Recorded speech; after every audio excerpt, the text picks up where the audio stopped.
Hello everyone, it is Joe here from OmniPoke, the channel that brings you guys everything Pokemon. And first off, I'm wearing a hat, and I don't normally do that, but my haircut is terrible, so I'm sparing you and myself a bit of shame. So we'll just pretend like it's normal.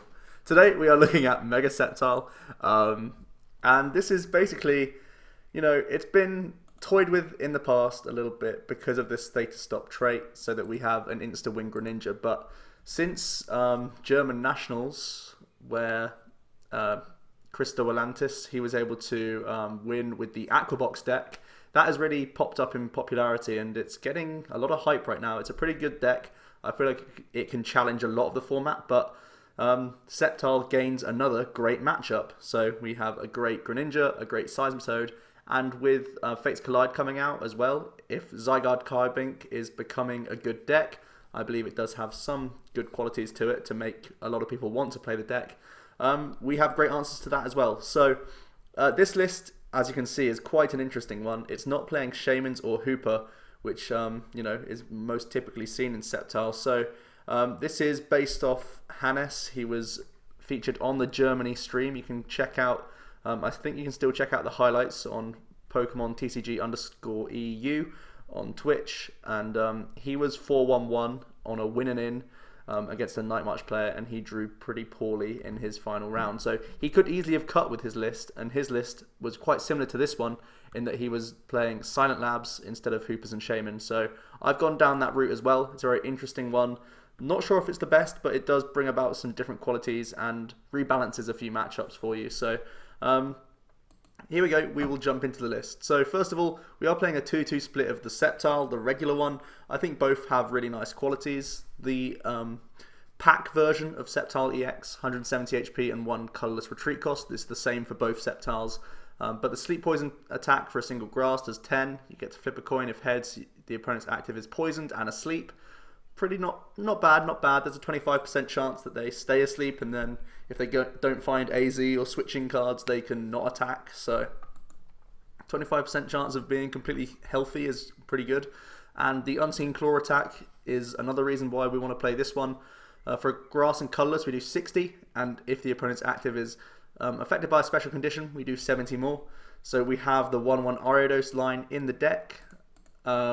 So we do have the option to increase this output to essentially allow us to do 140 with the addition of the poison. So 140 is a really nice number to hit. It means we can deal with Zoroark breaks in a single attack and just a whole bunch of other things as well. So just accessing that slightly higher amount of output is really good compared to the Mega. So having Unseen Claw is a nice option for us. The reason why I also like two of the promo Sceptile, it's XY-53 promo. Like I say, same HP, same retreat cost, it's just the attacks that are different. Agility does a base of 20, so it's 10 more straight off the bat without the coin flip to get the poison involved for sleep poison. But again, we have a coin flipping ability, effective attack I should say. Flip a coin if heads, prevent all effective attacks, including damage done to this Pokemon during your next turn. So unlike sleep poison, where it's a 25% chance because you're flipping the coin to get the sleep, which then they could still wake up from, now it's just a straight 50-50. We can be immune from attacks next turn, basically, which is, again, really, really cool. The deck is, it's kind of slow. It's never going to be doing more. It's never going to do more than like 10 or 20 damage on turn 1. It's turn 2 when you go Mega and you start getting all this setup going that you actually start becoming a very powerful deck. So we need to have these agility and these sleep poison type effects to buy us turns, basically, against things like Night March, where they're going to rush us straight away. Very easy for Night March to hit 170, a lot less easy for them to hit 220 when we can go Mega. So if we are able to flip heads on an agility once or twice, we put ourselves in great shape to win the game against Night March. And we have a 3 grass energy costing attack. Bear in mind the Mega Sceptile does have acceleration, so it's not out of the question that we could use this. And it's Strong Slash for 130 damage, and we're not able to use Strong Slash during the next turn. So pretty nice. Again, it's like I was saying with the Unseen Claw, allowing us to access that slightly higher amount of output that the Mega would do, so we can finish off certain things as well. So yeah, pretty nice attack. It's actually really good in mirror matches. This is the initial reason why people played the promo Sceptile as like a one-of, where you can do 1 Jagged Saber plus a Strong Slash to 2 hit KO a Mega Sceptile, and if you just played these ones, you can't poison the Sceptile because of course they're grass types, so Ariados doesn't work. and it has theta stop, so also Ariados doesn't work. So you'd have to 3-hit into a Mega, so having this was good for mirrors. That's originally why it was in the deck. I'm not going to cut that out because I'm lazy and can't be bothered to edit, so sorry about that. But yeah, a 4-3 line of Sceptile, I think that's all we really need. We have a couple of Revitaliser to get back into the Megas and the pieces that are most important in the matchup, so that's pretty cool. You can see the only other Pokemon we're playing is a 1-1 Ariados line. First of all, Spinarak, 50 HP. String Shot is cool. Again, it's a coin flip for paralysis for a single energy cost, which is also the same as the retreat cost. So if you're starting Spinarak, you can get that paralysis flip as well, slow people down for a turn on coin flips. So having these annoying attacks throughout on turn 1 is good for slowing stuff down. And Ariados with the Poisonous Nest ability poisons both active Pokemon other than grass types. So basically we poison the opponent's active as long as they're not a grass type. So pretty handy. It means that now Jagged Saber with the poison can knock out Shaman EXs. So we have nice Lysandre targets. And putting in that work to make the Unseen Claw do more damage as well. It's a pretty good option for us. Ariados is a nice math fixer for us. He does have the impound attack for a grass colorless. It does 30 and the defending Pokemon can't retreat. In very niche situations, if your opponent is low on resources, you can Lysandre and try and use this attack to stall them out to lose the game. So maybe you could deck someone out with that attack. I've very, very rarely ever used it, to be honest, but it's an option to keep an eye on. So yeah, just 9 Pokemon and just 5 basic Pokemon. So we mulligan a lot in this deck. I think we have a 1 in 5 chance, roughly, of actually starting a basic Pokemon, which isn't good. So there is an argument to playing a second Spinarak in this deck, for certain. That gives you a roughly 5% increase. I think it's a 4.98 increase chance of you actually starting a Pokemon. You actually really don't mind starting Spinarak either because you protect your Sceptile a little bit more on the bench. So maybe a second Spinarak is correct in here. I've been toying around with it, but it changes your 1 in 5 chance of a basic to a 1 in 4. So again, you're giving your opponent on average less cards from mulligans. So something to be aware of, something to keep an eye on. That's one weakness of this deck, having no Shamans and Hoopers. You just physically have less Pokemon to play with. So keep that in mind. I'm thinking of going up to 2 Spinarak. That's one of the only changes right now in my head that I'm trying to work out to put in here. So yeah, keep an eye on the Spinarak. Maybe you feel like you need to have another one in here because this deck does mulligan a lot. Onto the items now. You can see with so few Pokemon, we have so much space for these items. We have a few one-offs in here. Professor's Letter is really nice. We are playing a 1 Skyla in here, so we can get access to these quite nicely. So the letter, also we access it via the Trainer's Mail a bit more, so more access to the energy is important. The whole deck functions on energy. It's all about energy. Energy is our acceleration and it's our healing, and that's how Sceptile gets into this crazy loop where it's so good. I didn't even mention the Mega. I was just assuming we all know what it did. Jagged Saber for a grass colorless does 100. We get to attach up to 2 grass energy cards from the hand to bench Pokemon in any way that we like. So we can get 2 attachments to different targets and 2 effective max potions, because that's the second part of the effect. If you attach an energy to a Pokemon in this way, heal all damage from it. So the idea is we set up 2 Megas, and as long as the opponent can't hit 220, which very few decks can, we can just cycle. We can pay retreat and reattach energy with a second Mega's attack. That's the whole concept of Sceptile. Yeah. So yeah, Professor's Letter's good. Mega Turbo, we are playing a couple of Battle Compressor, so we can get Mega Turbo value quite nicely. And oftentimes we're just paying retreat on Sceptiles to get out into a new Mega, so we can reattach energy to other Megas that way. We are playing 1 Energy Retrieval, similar reasoning with the Mega Turbo. We just want to recover these grass energy so we can get more max potions, etc. The 2 obs we're playing, Battle Compressor is really cool. Thins us out of some of these supporter cards. We are playing a few techie 1 obs. It's also going to put grass energy in the discard pile if we're looking for Mega Turbo or Energy Retrieval. It can also put Pokemon in the discard pile because we are also playing 2 Revitaliser in the deck, which puts 2 grass Pokemon from the discard pile into your hand. So it's a pretty cheeky way of getting recovery, but it's also, in combination with Battle Compressor, it's a great way to search out our Pokemon. We can get ourselves a Sceptile and a Mega straight away, or we can go Spinarak, Ariados, whatever we want. If you have that combo in hand, it's only a 2 of each, so it's not too frequent that we'll get it. But sometimes it's worth compressing away at least 1 Mega Sceptile in an early Battle Compressor. so that we can look for Revitalisers to find them. So that's a pretty cool thing that we can go for. And, you know, in like mid to late game, just recycling stuff is cool. It gives us potentially 3 Ariadoses to play with. Not that it's going to be targeted too much. We are playing 2 Escape Rope in the deck. That is really, at the moment, a meta game call based on how popular the Aquabox deck is, because Regice is pretty much their only out to this deck. So having 2 Escape Rope makes me very comfortable, even if they have something like Fighting Fury Belt on their Regice.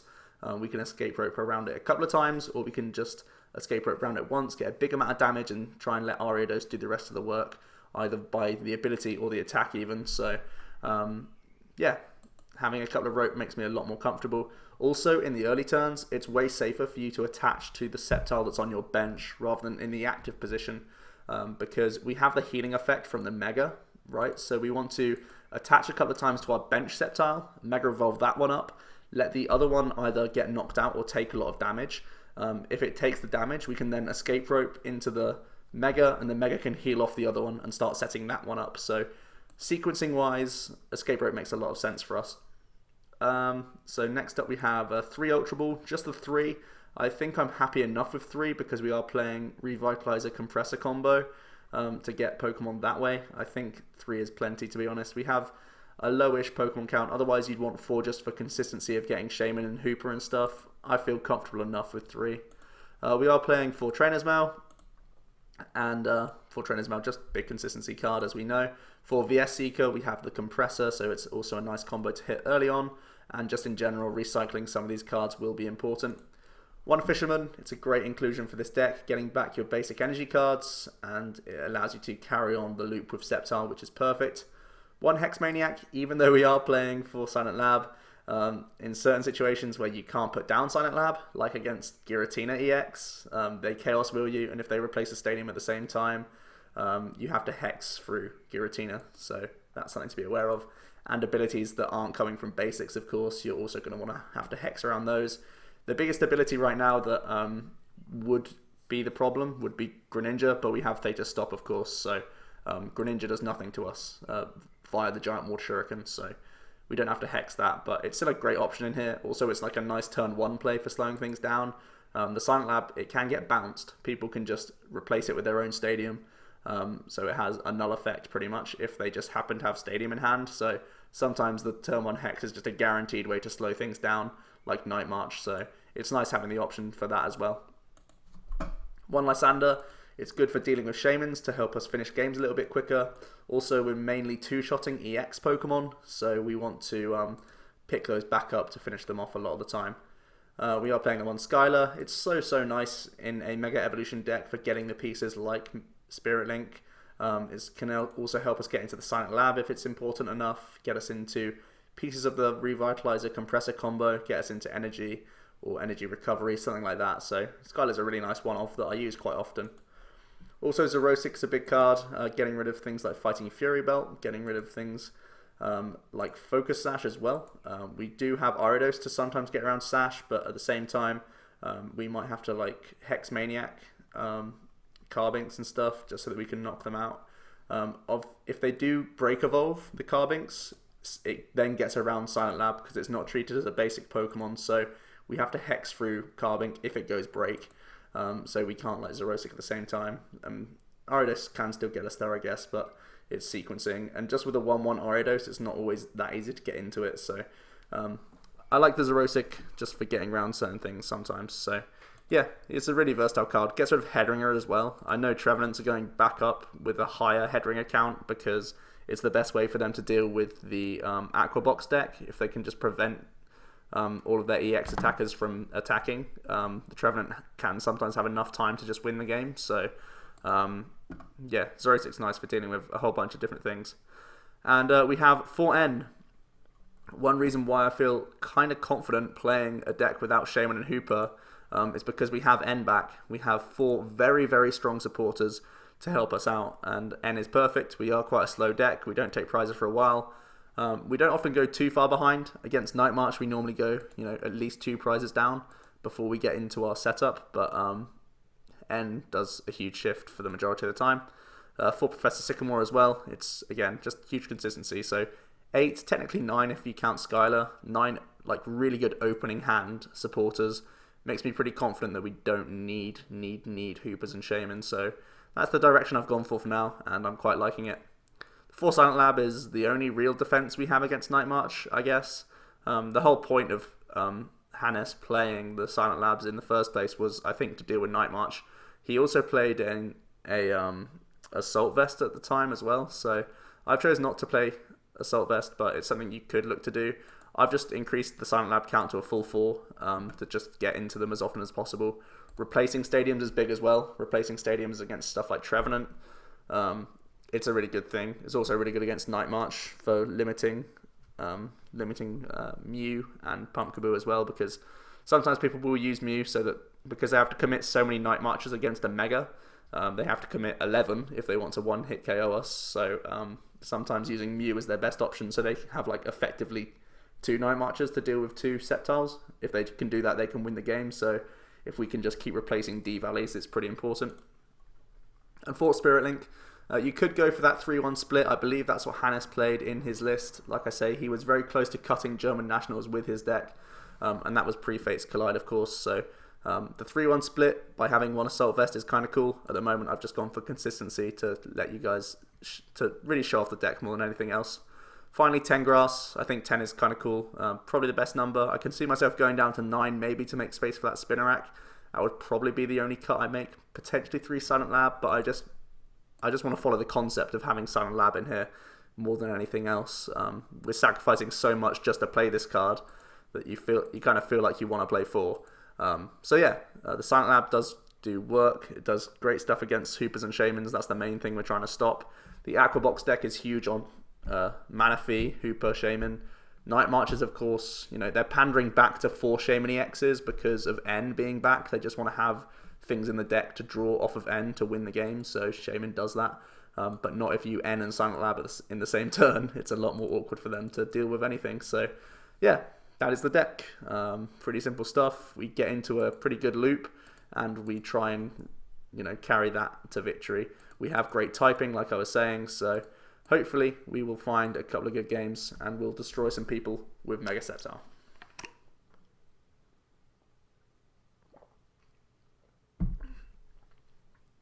If we can find one, that is. Looks like not many people are on the ladder right now. Here we go. Blaz Raiden. He's got a grass coin as well. Sceptile mirrors are pretty fun. If he's playing Hoopers and Shamans, we should be favoured for the mirror.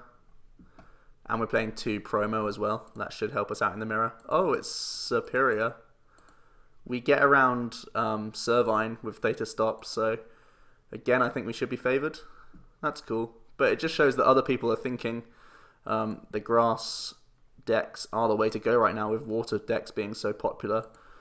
So it's good to see other people with the same wavelength. It'll be interesting to see how they've built the Sceptile deck, the Superior deck. My latest builds have been playing, again, very high Battle Compressor and high Revitaliser counts to get into the Superior quickly, and yeah, we are going to see a Battle Compressor straight away. So it looks like the opponent has the same attitude to deck building, which is pretty cool to see. Great minds think alike. Oh, he just got rid of supporters. Never mind. No, I'm sure it's fine. Wow, he plays Fisherman. Fisherman in a Superior deck. It's very interesting. We see the Snivy and an N. We had a really nice hand there. We'll see what we get off N. A much worse hand. These Ultra Balls can't get us Shamans or Hoopers. Oh dear. There's the Forest. We see the Servine. Does get a heads. It's not going to bother us too much. And we do see the Superior. So not a bad first turn. Escape Rope doesn't help us too much. The Ultra Ball I might play first because it's important enough for us to get a good Trainer's Mail here. I think it's going to be the Mega Turbo that goes. Yeah. We can fairly comfortably get rid of Ariados simply because we have the Revitalisers. Just one. One's prized. Come on, Trainer's Mail, don't let me down. Yeah, that's pretty good. So the searching for the Mega was kind of pointless now.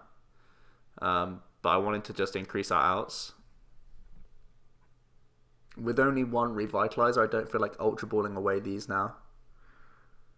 No, we'll just play the end straight away.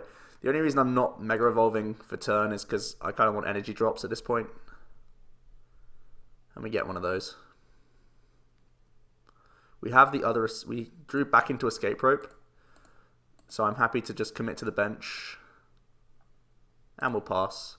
So if this one does receive damage from the Superior, you can Escape Rope, try and find a Mega Evolution next turn.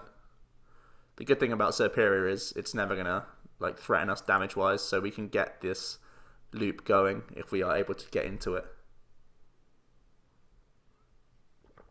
So another Servine comes down, we see a retreat from the Fisherman EX, and an Ultra Ball. There's another Superior. Superior having 140 HP is awkward for us because the main way we hit 140 is with Unseen Claw plus Ariados, but of course our opponent is playing grass Pokemon, so that's not going to be too helpful. And we're just going to see the Coil for 40. Interesting. So next turn, Slashing Strike would do 80 plus 60 is 140. Okay. Bear that in mind, fellas. So we have Compressor if I want to use any other supporter this turn. We do already have the N in there. Do I want to just compress away a Skyla here? Skyla to find... Okay, I could compress the Mega and then VS and the Skyla and then VS Seeker the Revitaliser to get the Ariados back. Yeah, that seems fine. Oh, how do we retreat out of this? Okay. We're going to do the Skyla. We're going to do the Mega. But then we'll play both male first. Because if we get into either the Rope or the...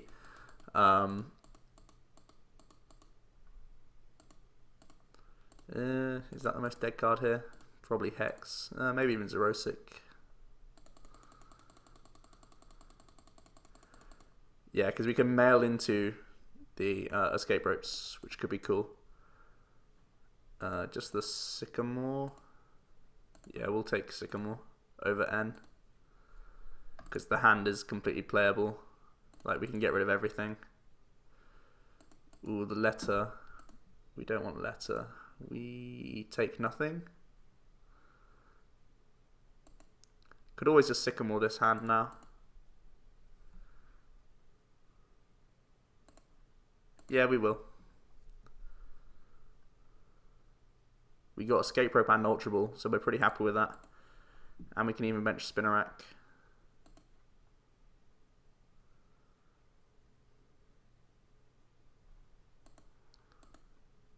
We'll play this first.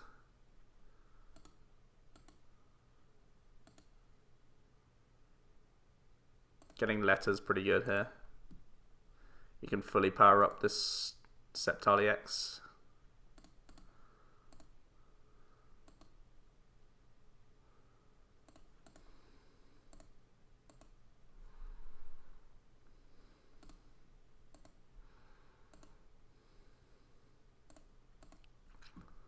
Cool. We've got into our loop, boys.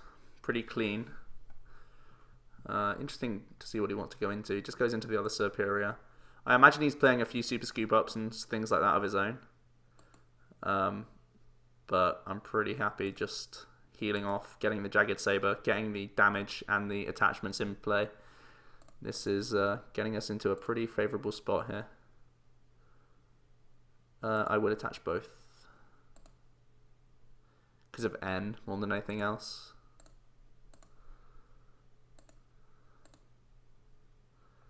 Pretty clean. So AZ is pretty bad for us. It's going to be a long old slog. We have to be careful about how many cards we have to play with the rest of the game, pretty much. Because he can deny quite a few prizes. And each time we're like 2-hitting a non-EX. Every time he AZs or Super Scoop Ups, it's kind of awkward for us.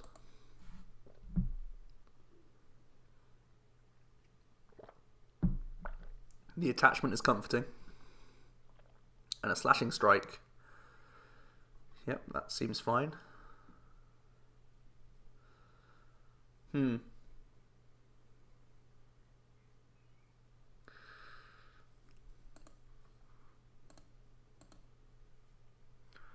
I need to do much? Not really. I'm not forced to Sycamore here. The only thing I'm not playing around by not Sycamoring is Delinquent. Can't see a superior deck having space for Delinquent, to be honest. If he's made space for Fisherman, I don't see the space. We'll take the knockout here.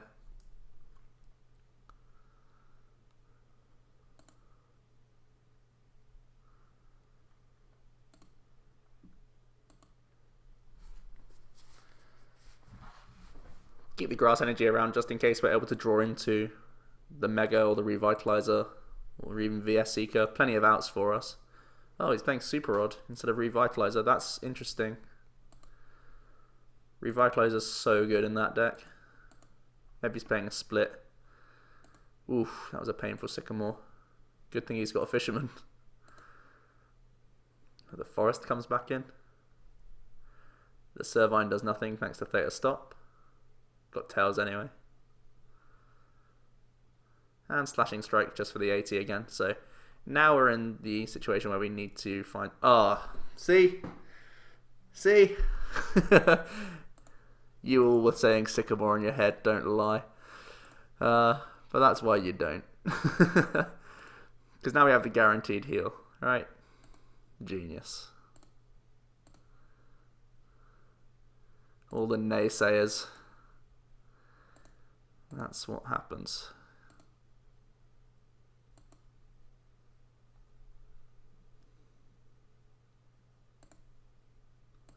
And this is a pretty dirty turn from us. Seems good. Yep, concede. When Sceptile gets in that loop, it's a pretty difficult deck to beat, to be honest. And really, the only deck that can overcome that are Fire decks, which no one plays because there's so many good water decks around, and Night March, which has a very short window to do that, and we're going to try and use what's it called? We're going to try and use Silent Lab. Yeah, Silent Lab to slow them down as best we can, and hopefully make that hurdle just too big for them. Also, we have things like agility, so hey, we start with a basic first time. There was only a 20.89 chance of us doing that. Greninja! We will take the auto win, although our hand is pretty bad. It's not an auto win when you have a lone Spinarak. But we'll take these mulligans for sure. I'm the deck that's meant to mulligan. This guy's an imposter.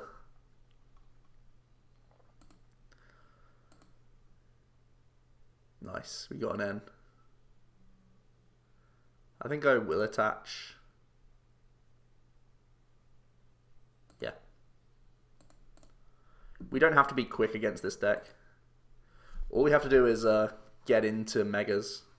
And then we have all the time in the world. What is this hand? Pass.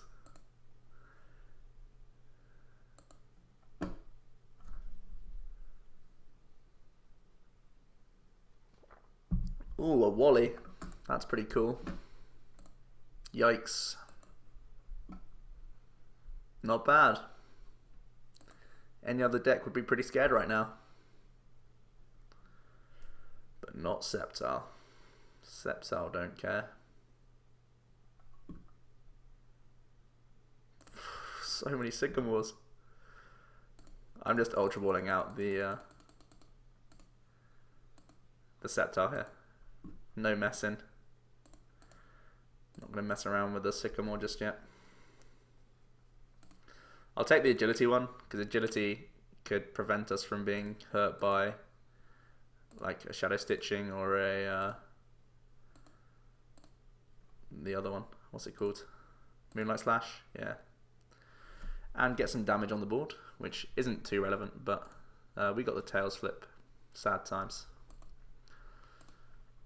The painful Sycamore is less painful because of Revitalisers as well, bear that in mind. Protecting Spinarak isn't too big of a deal, but I think I just wanted to get the 50-50 chance of being safe there. Potentially too risky. Forcing a Lysandre may have been better for me there. But it's normally a 3-hit KO for the Greninja player anyway, so I think it was a fine decision.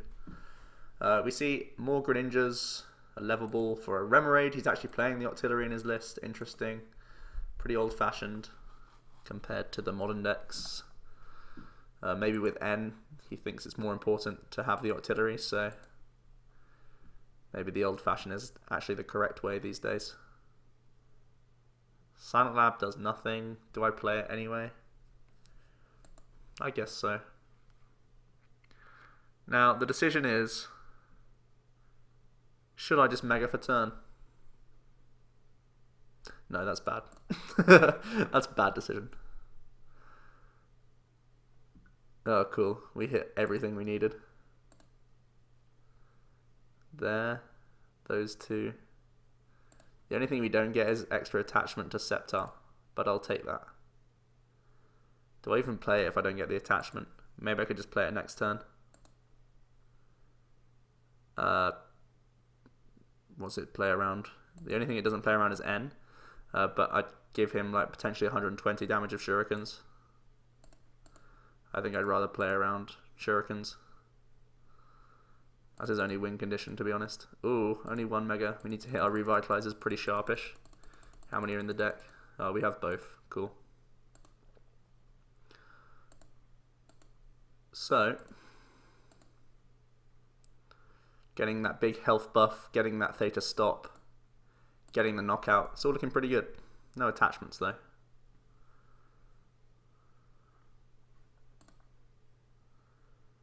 And we get a letter. Wow, that's big. Letter's cool. Yeah, letter's really good. Sacred Ash, fine.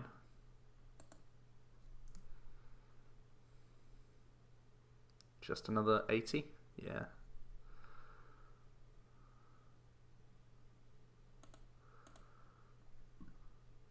Revitaliser. It's actually pretty good as well. It's all looking pretty good. This might be a sacrificial Sceptile here.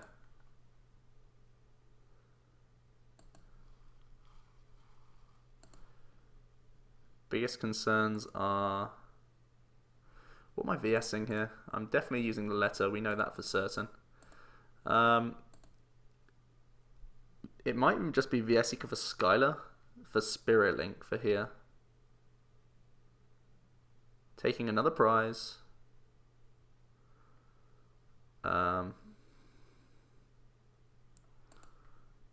Guaranteeing us a Mega next turn as long as... I can always do that next turn though. I think we can hold it. Yeah, we can hold this.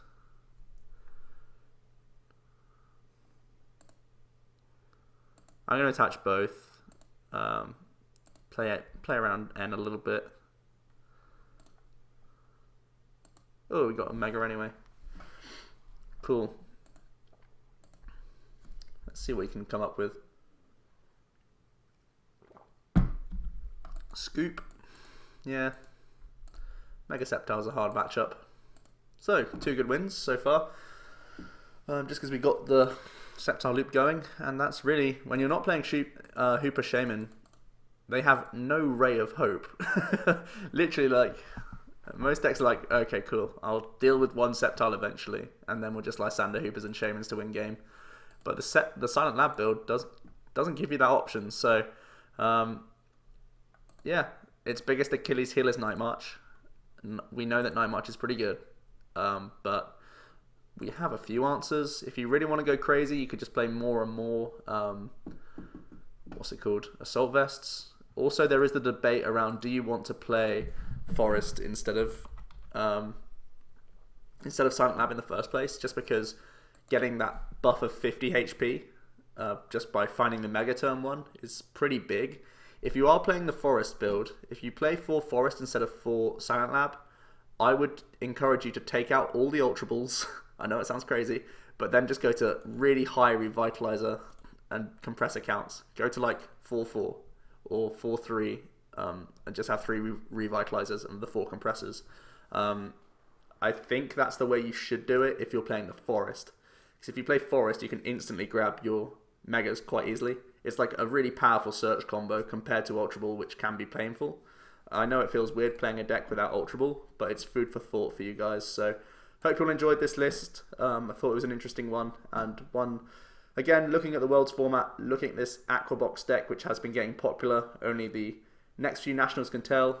Danish nationals upcoming, also I think Portuguese and Italian nationals, and of course US nationals in around a month's time. So plenty to look forward to. Sceptile couldn't be a contender.